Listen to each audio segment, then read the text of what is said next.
अच्छा जी, आपसे जानना चाहेंगे यूपी में जो मुस्लिम और यादव अफसर फील्ड पोस्टिंग से हटेंगे, विधानसभा के 10 जो अभी इस वक्त जिले हैं वहां से शुरू करने की बात की जा रही है, मुरादाबाद को एक। देखिए, ये जो स्टेटमेंट है उत्तर प्रदेश के मुख्यमंत्री का, ये इस बात को बताता है कि वो free and fair by election नहीं चाहते उत्तर प्रदेश में, इसलिए कि चुनाव कराना यह संविधान की आर्टिकल 324 के तहत इलेक्शन कमीशन ऑफ इंडिया की जिम्मेदारी है। हम इलेक्शन कमीशन से जानना चाहेंगे कि क्या वो उत्तर प्रदेश के मुख्यमंत्री के इस डिक्टाट को, इस ऑर्डर को वो मानेंगे और फिर यादव और मुसलमान ऑफिसर को नहीं रखेंगे, या फिर फ्री एंड फेयर इलेक्शन होगा जिसमें इलेक्शन कमीशन इंडिपेंडेंटली काम करेगा। अब उत्तर प्रदेश के मुख्यमंत्री ये बताना चाह रहे हैं कि वो इलेक्शन कमीशन ऑफ इंडिया है और आर्टिकल 324 के कोई माने नहीं रखते।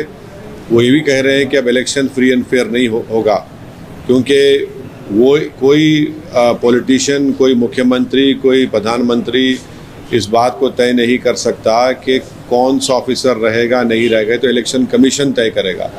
अब इलेक्शन कमीशन से हमारी अपील है कि जब मुख्यमंत्री ने ये बता दिया कि ये दो समुदाय के लोगों को वो नहीं रखना चाहेंगे, तो इलेक्शन कमीशन के ऊपर एक बहुत बड़ी जिम्मेदारी है कि वो उत्तर प्रदेश के मुख्यमंत्री को गलत साबित करे और ये जो 10 बाई इलेक्शन होंगे उसको फ्री एंड फेयर करवाएं। आपको लगता है कि इस तरीके से कोई कास्ट या फिर कोई रिलीजन को लेकर खासकर अफसरों के बारे में टिप्पणी करना? तो ये देखिए, जब गवर्नमेंट ऑफिसर होता है तो वो गवर्नमेंट ऑफिसर होता है, वो तो किसी कास्ट को या किसी रिलीजन को वो रिप्रेजेंट नहीं करता है, वो एक गवर्नमेंट का एम्प्लॉय होता है।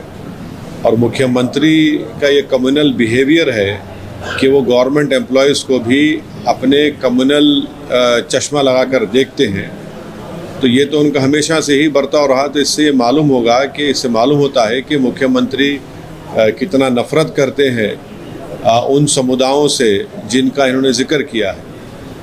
विदिशा वाले पे अगर आप बात कर सकें कि किस तरीके से इस पूरे मामले को देख रहे हैं आप, तो प्रतिक्रियाएं भी आने लगी है आपने जो ट्वीट किया उसको। देखिए, मैं जो शुरू से हम जिस बात का खदशा का इजहार कर रहे थे कि जब वहाँ के कलेक्टर ने ये कहा कि 1950 के ASI का गज़ीट है जिसमें मस्जिद है, और संघ परिवार के ऑर्गेनाइजेशन ये चाहते थे कि वहाँ पर मस्जिद में ASI प्रोटेक्टेड जो मॉन्यूमेंट में जिसमें गज़ीट मस्जिद है वहाँ पर पूजा करें, और वो कलेक्टर नहीं सुना तो उस कलेक्टर का बीजेपी की सरकार ने ट्रांसफ़र कर दिया।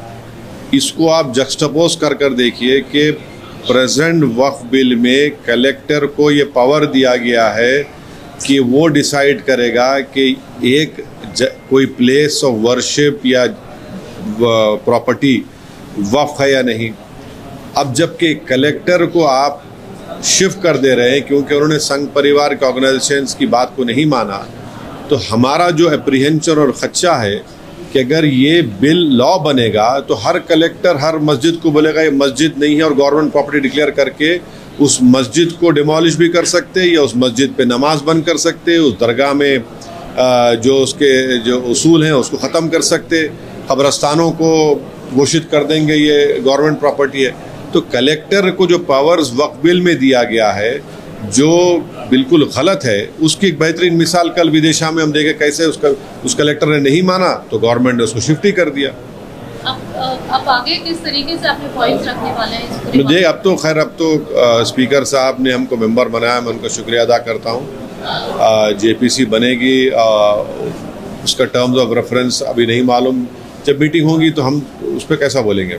लेकिन एक सवाल ये भी उठता है कि कई लोग जो है 1955 से या 50 से वहाँ पर उन ज़मीनों पे रह रहे हैं। हम संगारेड्डी भी गए थे, हम वहाँ पे भी गए थे, तो बाकी जगहों पर जब हम लोग जा रहे हैं वहाँ पर देख रहे हैं गरीब मुसलमान भी है, गरीब हिंदू भी है जो अपने मतलब दादा परदादा की ज़मीन मानकर वहाँ पर खेती का काम कर रहे हैं। आज उनको बोल दिया गया कि ये वक्त की ज़मीन, आज नहीं बोला गया, 2001 में बोला, 2001 का गैजेट आज नहीं बोला गया उनको। गज़ीट कौन इशू करता है आप बताइए?